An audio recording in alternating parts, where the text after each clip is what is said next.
Hey everybody, Jay Super Awesome here. I would like to welcome you to week number 7 of the HORRORMan's Slashback Challenge. This week's slasher theme is Love is in the Scare.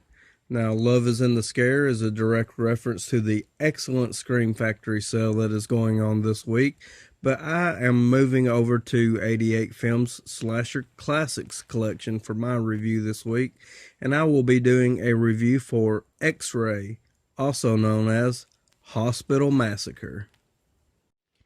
Okay, so getting into the plot for this one.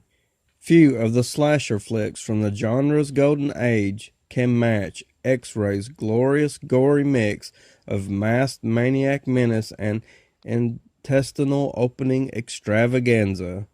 This medical nightmare has the iconic Playboy pinup Barbi Benton attending an appointment at the most horrendous hospital imaginable.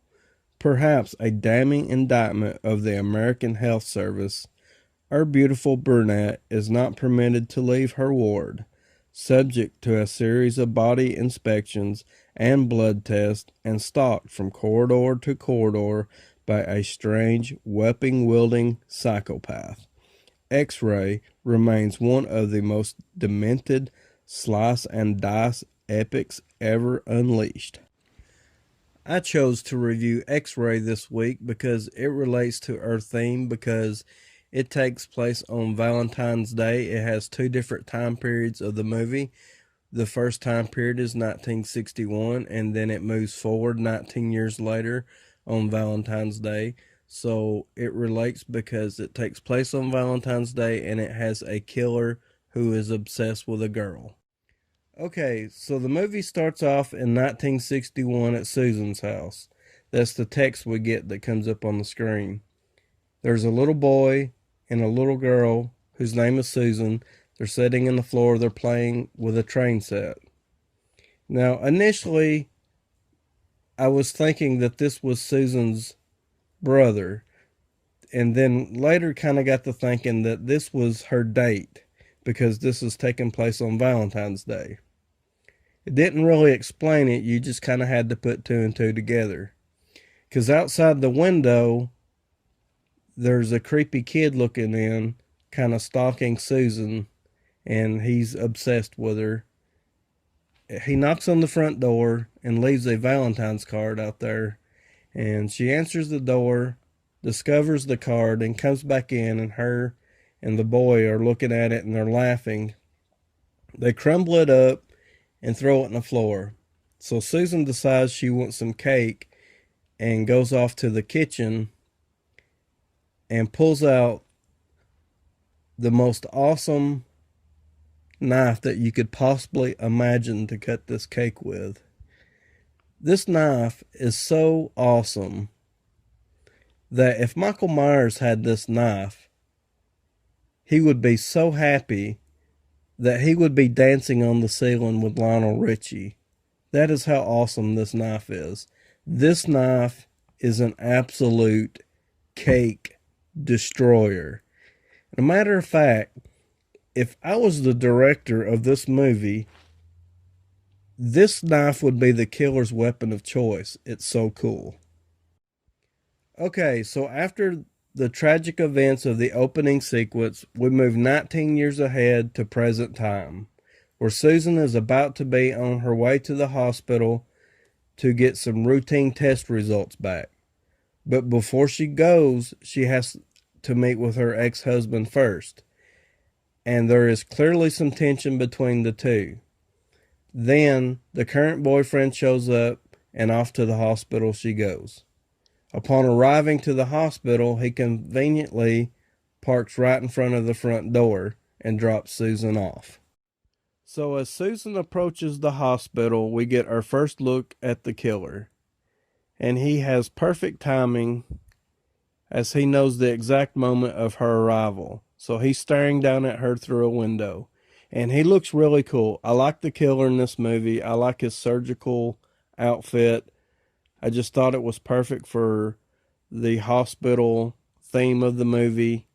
And I think a hospital is a perfect location for a slasher movie because it kind of plays on a lot of fears, like within a hospital, as far as you're kind of at your most vulnerable moments and uncomfortable moments, and you're kind of really counting on the hospital staff to take care of you, and you're putting a lot of trust into them.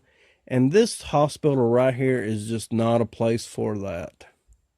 This hospital is filled full of creepy characters and uncomfortable moments.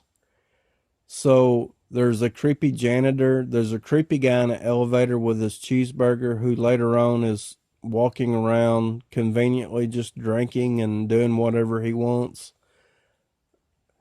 So Susan, she ends up getting delayed. She thought this was going to be a quick visit. She ends up getting delayed, and she actually gets committed to the hospital because her test results have been switched around. And I have to give her a lot of credit. I think the lead actress, I think she did a great job in this movie. And I give her a lot of credit because she's giving this medical staff and the hospital staff, she's given them a lot of patience. She's willing to work with them in the beginning, but as the movie goes along, she starts to lose her patience with them. She's actually committed to a room with 3 other ladies, and I really question if one of these old ladies is actually a lady. But to me, they might as well be like the 3 old witches from Clash of the Titans that pass around the one eyeball, because they are always conveniently out of place, and they never see anything that's happening to Susan. So they might as well just be blind or something, because they are always conveniently out of place, all besides one moment in the movie.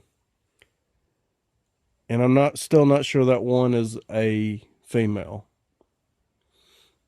But Susan ends up having to be examined, and it's a very uncomfortable moment where she's pretty much has to get undressed, and the doctor pretty much finishes her off, and she's almost laying there in the full nude, and he's giving her examination, and it's just an awkward and uncomfortable scene. But overall, I enjoyed this movie. I actually had a lot of fun watching it. It does have its flaws. This released by 88 Films. It's number 9 in their Slasher Classics collection. I thought the transfer, to me, it was pretty decent. There was a few scenes I can see a little extra fuzz or whatever.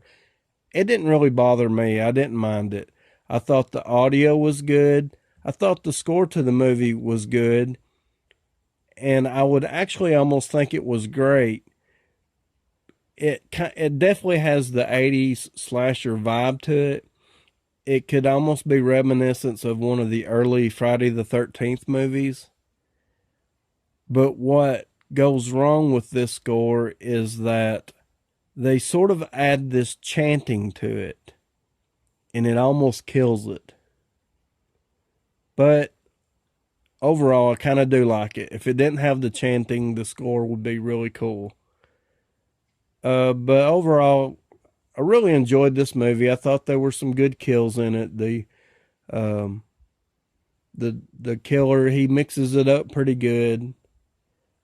And overall, a cheesy, fun slasher movie from the 80s. I'm going to recommend this one. I'm going to give it a 7 out of 10. Now, if you guys are interested in seeing what the reversible cover art looks like, be sure to check out the ending sequence. As all my videos, if movies have alternate cover arts, the ending sequence will always show both sides of the cover, in case you're interested in checking that out. But overall, fun, enjoyable. If anything, cheesy 80s slasher movie. I recommend it if you can tolerate those kind of slasher movies, if you can handle a little bit of cheese, if you can handle a little bit of unrealistic, things about it. I think you could have a pretty fun time with this one. So, like I said, 7 out of 10. I'd like to thank you for watching. Please like, subscribe, and comment below, and let me know what you think. And once again, thank you for watching.